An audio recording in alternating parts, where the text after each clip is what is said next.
इस कार्यक्रम के पुण्यार्चक हैं स्वर्गीय सेठ श्री छिदामी लाल जी जैन की स्मृति में धर्मपत्नी श्रीमती कमल रानी जैन एवं समस्त परिवार, निवासी बमहौरी, तहसील सिलवानी, जिला रायसेन, मध्य प्रदेश।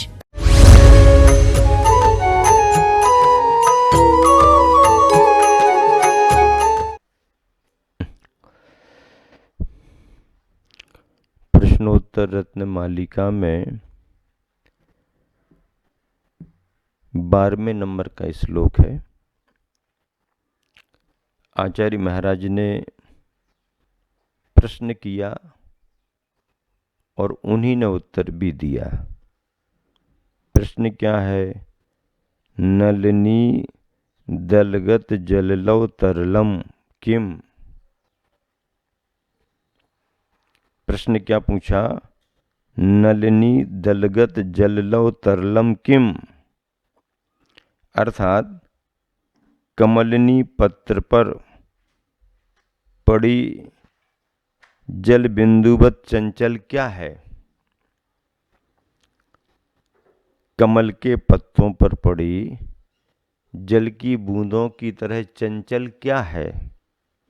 चंचल यानी अस्थिर। चंचल का अर्थ क्या? अस्थिर। अपन देखते हैं पत्तों पर पानी की बूंदें दिखाई देती हैं, लेकिन वो बूंदें कितनी देर पत्तों पर टिकती हैं? हवा चले, पत्ता थोड़ा हिले तो गोल गोल बूंदें लुढ़क जाती हैं। पत्ता थोड़ा स्थिर है तो पानी की बूंद टिकी है, थोड़ा सा पत्ता हिले कि पानी की बूंद नीचे गिर जाती है। इस क्रिया को चंचल कहते हैं। क्या कहते हैं? चंचल। जो टिके ना, टिकने के स्वभाव में जो ना हो, वो चंचल माने जाते हैं। तो प्रश्न उठाया है कि कमलनी पत्र पर पड़ी जल की बूंदों की तरह चंचल क्या है? उत्तर क्या दिया? जीवनम धन आयु। जीवनम धन मथायु, 3 बातें बताई।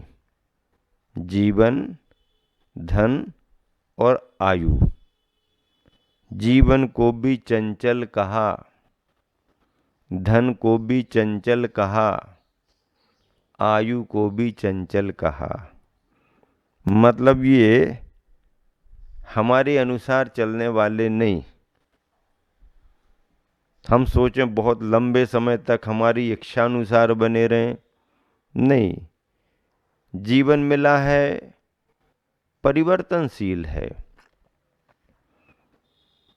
शिशु का काल अलग है, बाल्यकाल अलग है, कुमार काल अलग है, यौवन अवस्था अलग है, प्रौढ़ता अलग है, वार्धक्यपना अलग है, और राम नाम सत्य होने की स्थिति अलग है।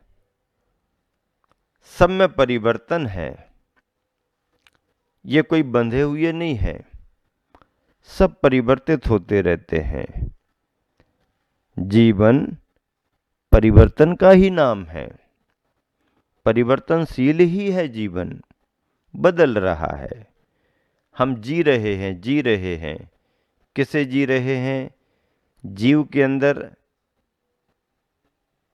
जैविक की शक्ति है, जीवनी शक्ति है, जीने की शक्ति है, और पुद्गल के प्राण, पौद्गलिक प्राण उसके जीवन में सहयोगी बनते हैं। तो जीवन, धन, आयु। यौवनम क्या है? चंचल जवानी, धन और आयु। जीवन की व्याख्या की मैंने, लेकिन यौवन शब्द है। क्या है? यौवन। यौवन आ गया है तो जाएगा नहीं, ऐसा थोड़ी है। एक जवान बच्चा बूढ़ी अम्मा की हंसी उड़ा रहा था, क्योंकि वृद्धा माँ उम्र वाली थी, झुक झुक करके चल रही थी, झुक झुक करके चल रही थी। तो नई उम्र के बच्चे ने, अरे अम्मा, क्या ढूंढते हुए जा रही हो तुम? अब बताओ, वो तो बेचारी उम्र के कारण कमर झुक गई, तो झुक झुक करके चल रही है। क्या खोज रही हो? जमीन में क्या देख देख करके जा रही हो? उसकी हंसी उड़ाई। उसने भी उस युवक की तरफ देख करके कहा, बेटा सही कह रहे हो तुम, मैं कुछ खोज रही हूं। हाँ हाँ, वही तो मुझे बताओ ना, क्या खोज रहे हैं? अरे बेटा, मेरा जवानी रूपी मोती गुम गया है, उसे मैं देख रही हूं। बच्चे को बात समझ में आ गई। बात सही भी है, हर बुढ़ापे ने जवानी देखी है। क्या? हर बुढ़ापे ने जवानी देखी है, लेकिन हर जवानी बुढ़ापा देख पाए कोई जरूरी नहीं है। हर बुढ़ापे ने जवानी तो देखी है, लेकिन हर जवान व्यक्ति बुढ़ापा देख पाए ये पक्का नहीं है। इसलिए अपने यौवन पर इतराना ठीक नहीं, और वृद्धों का उपहास करना ठीक नहीं।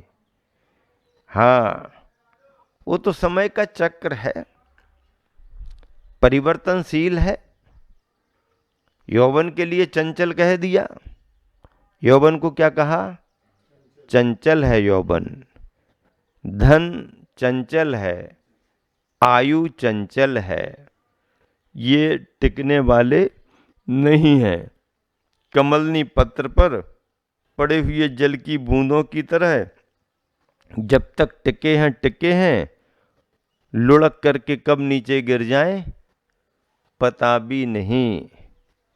हाँ, इसलिए उत्तर भी बहुत अच्छा दिया। जवानी चंचल है, टिकने वाली नहीं है। धन, धन कहाँ टिकता है? पुण्य का योग है, तुम्हारे पास रहेगा, और पुण्य छीन होगा, तुम्हारे पास से चला जाएगा। तुम पकड़ना भी चाहो, रुकने वाला नहीं। लक्ष्मी कहीं टिकती नहीं, और टिके भी तो बहुत लंबे समय तक टिकती नहीं। एक आध दो पीढ़ी है तो है, और कब तुम्हारे घर की सीढ़ियां उतर के चली जाए पता ही ना पड़े, पता ही ना पड़े। लक्ष्मी की फोटो प्राय करके खड़ी मिलती है, बैठी तो मिलती है कहीं कहीं, लेकिन हाँ, अधिकांश खड़ी हुई मिलती है। और सरस्वती की फोटो हमेशा बैठे हुए मिलती है। लक्ष्मी खड़ी है, इसका मतलब क्या है? उसको आगे बढ़ने में देरी नहीं, खड़ी है वो तो। जहां अवसर मिला लक्ष्मी निकल गई, लक्ष्मी भागी। इसलिए कहा जाता है लक्ष्मी टिकाऊ नहीं होती, लक्ष्मी का कोई सगा नहीं होता, लक्ष्मी किसी की परम प्रिय नहीं होती। वो तो जहां जिसका समय है टिकती है और आगे बढ़ जाती है, चलती ही रहती है, घूमने फिरने में ही उसको अच्छा लगता है। लेकिन सरस्वती का काम इससे उल्टा है। सरस्वती स्थिर है, एक बार आकर के किसी के कंठ में विराजमान हो जाए, फिर सरस्वती जल्दी जाती नहीं है। अपने गुरुवर आचार्य श्री बताते हैं, आचार्य ज्ञान सागर जी महाराज जी के ओंठ में बड़ा तिल था, बड़ा तिल था। और उनके पास ज्ञान का भंडार था। तो सभी विद्वान जन कहते थे कि ज्ञान सागर जी महाराज जी के मुख में सरस्वती का वास है। मुखाग्र उनको बहुत ज्ञान था, व्याख्याएं बहुत स्पष्ट करते थे। सरस्वती उनके पास में जो बचपन से आई तो जीवन के अंत समय तक बनी रही। विद्या टिकाऊ है। लक्ष्मी घूमने फिरने के चंचल स्वभाव वाली है। इसलिए भरोसा करो तो विद्या पर भरोसा करना, और विद्या सागर आचार्य महाराज पर भरोसा करना। विद्या पर भी भरोसा करना और आचार्य विद्यासागर जी पर भी भरोसा करना। क्यों? उनके निर्देश टिकाऊ हैं। हाँ, स्थिर चित्त होकर के वो निर्देश देते हैं। लक्ष्मी के पीछे जो लगे हैं, लक्ष्मी उनसे दूर भागी है, और लक्ष्मी को जिन्होंने पीठ दिखाई है, लक्ष्मी उनके पीछे लगी है। आप लक्ष्मी के दास मत बनिए, लक्ष्मी के पति बनिए, लक्ष्मी के स्वामी बनिए। संसारी प्राणी लक्ष्मी को चाहता है और लक्ष्मी का दास बन करके रहना चाहता। इसलिए लक्ष्मी उसको नचाती है। क्या करती है? जब तुम लक्ष्मी के दास बनोगे तो लक्ष्मी तुमको नचाएगी, और जब आप लक्ष्मी के स्वामी बन जाएंगे तो आप जैसा कहेंगे लक्ष्मी को वैसा करना पड़ेगा। हाँ, आप जैसा कहेंगे लक्ष्मी वैसा करेगी। क्यों? क्योंकि लक्ष्मी त्यागी के पीछे लगती है और रागी चाहने वाले से दूर भागती है। काया और माया का स्वभाव एक सा है। क्या? काया और माया का स्वभाव एक सा है। छाया का भी स्वभाव वैसा ही है। देखना, छाया की स्थिति क्या बनती है? सूरज सामने है, आप जितना आगे आगे बढ़ते जाएंगे आपकी पीछे की छाया आपके पीछे पीछे लगेगी। लगेगी कि नहीं लगेगी? आप आगे बढ़ते जा रहे, पीछे की छाया आपके पीछे लगी है, और अगर आप छाया की तरफ मुड़ करके देखोगे तो छाया कहाँ चली गई पता नहीं पड़ेगा। छाया समझ में ही नहीं आएगी तुमको। जैसे छाया पीछे पीछे लगती है, वैसे ही आगे आगे जाने वाले के पीछे पीछे माया भी लगती है। माया और छाया का एक सा स्वभाव है। जो पकड़ना चाहता है उनकी पकड़ में नहीं आती, और जो छोड़ करके आगे बढ़ता है उसके पीछे पीछे लगती है। गुरुदेव आचार्य श्री बैठ जाते हैं सभा में, कुछ भी नहीं है उनके पास, और जब लोग उदारता से दान घोषित करने लगते हैं तो लिखने वाले लिख नहीं पाते हैं, भूल भूल जाते हैं, और बोलने वाला बोलता जाता है। कुंडलपुर में महामहोत्सव अनाउंस होता जा रहा, लिखने वाले लिख रहे, देने वाले कम नहीं हो रहे। पहले दोनों पैरों का पाद प्रक्षालन होता था, कुछ समय से एक एक पैर का करने वाला एक एक परिवार, 2 परिवारों के द्वारा देखने में आने लगा। और कुंडलपुर में तो मैंने देखा पैरों की एक एक अंगुलियों का भी प्रक्षालन करने वाले परिवार अलग अलग हो गए हैं। बताओ, दाएं पैर की 5 उंगलियां 5 परिवार आ जाओ, बाएं पैर की 5 उंगलियां 5 परिवार आ जाओ, और क्या घोषित कर दें? जो घोषित करना है कर दो घोषित, संचालक पर छोड़ दिया। क्या घोषित करना आप देखो। कितना बड़ा भाग, पास में कुछ नहीं है, लेकिन जितना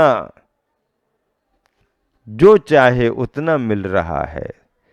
त्याग का, तपस्या का ये प्रभाव है। त्यागी तपस्वी के सामने आने पर रागी गृहस्थों के मन में त्याग का भाव आने ही लगता है, आने ही लगता है। इसलिए जिसने लक्ष्मी को छोड़ा है, लक्ष्मी उसके पीछे पीछे लगी रहती है। जो आराधना करते हैं, पकड़ना चाहते, लक्ष्मी भाग भाग करके दिखाती है। इसीलिए लक्ष्मी के दास नहीं बनना, लक्ष्मी के स्वामी, लक्ष्मी के पति बन करके काम करना। धन चंचल है, टिकता नहीं है। आयु भी स्थिर स्वभाव वाली नहीं है, आयु भी टिकाऊ नहीं है। इसलिए आचार्यों ने कहा, प्रश्न भी उठाया कि संसार में चंचल क्या है। कमलनी पत्र पर पड़े हुए पानी के बूंदों की तरह अस्थिर क्या है? यौवन, धन और आयु, ये सभी देखते ही देखते बिखर जाने वाले, यहाँ वहाँ हो जाने वाले हैं। इसीलिए चंचल स्वभाव वाले इन सभी को समय रहते सदुपयोग करने की जरूरत है। यौवन मिला है, तप करो, समाज सेवा करो, परिवार की सेवा करो। गुरुवर आचार्य जी कहते हैं, तन मिला तुम तप करो, करो कर्म का नाश। रवि शशि से भी अधिक है तुम में दिव्य प्रकाश। रवि और शशि, सूर्य और चंद्रमा से भी अधिक प्रकाश तुम्हारे अंदर है। उसका उपयोग करो, उपयोग करो। धन मिला है उसका उपयोग करो, आयु मिली है, जीवन मिला है, उसका उपयोग करो।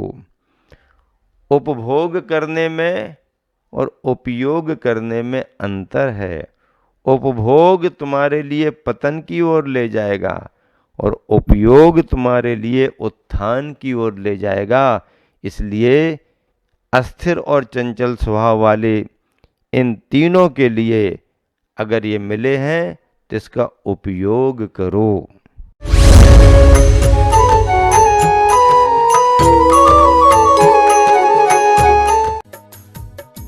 इस कार्यक्रम के पुण्यार्चक थे स्वर्गीय सेठ श्री छिदामी लाल जी जैन की स्मृति में धर्मपत्नी श्रीमती कमल रानी जैन एवं समस्त परिवार, निवासी बमहौरी, तहसील सिलवानी, जिला रायसेन, मध्य प्रदेश।